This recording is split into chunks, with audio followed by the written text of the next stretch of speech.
نراك متجه ونور هدى إلهی واسع.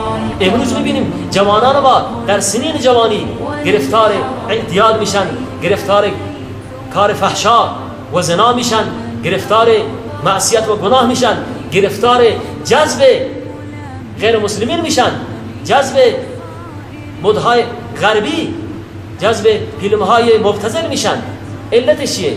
چون جوان ما درونش احساس اسلامی نیست، در درونش ایمان خودشو تقویت نکرده. چنانچه پیامبر صلی الله علیه و آله و سلم میفرمایند المؤمن القوی خیر و احب الی الله من المؤمن الضعیف. مؤمن قوی نزد الله تعالی به مراتب بهتر هست، محبوبتر هست از یک مؤمن ضعیف. اینجا ما میتونیم این به اصطلاح قوی بودن رو هم در باب جسم، هم در باب قدرت، هم در باب استعداد استنباط بکنیم، هم در باب ایمان که جوان یک به اصطلاح مؤمنی که ایمانش قوی هست به مراتب بهتر است از یک مؤمنی که ایمانش ضعیفه. خب ایمان چگونه تقویت میشه؟ جوان ما چگونه میتونه ایمانشو تقویت بکنه؟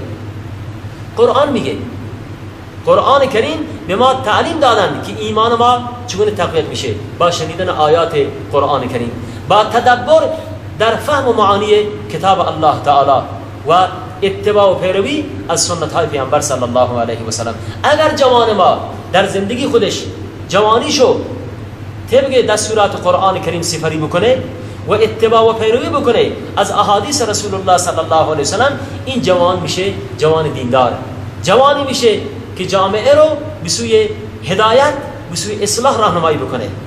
ولی امروز جوانان ما عکس این قضیه رو عمل میکنند. یعنی یک جوان باعث میشه که تعدادی از جوانان رو به انحراف بکشونه. یک جوان منحرف، جوانی که تابع خواهشات و شیطان هست، این جوان باعث میشه که مردم رو به سوی جوانان رو به سوی منجلاب گناه، هلاکت، معصیت و پیروی از شیطان راهنمایی بکنه.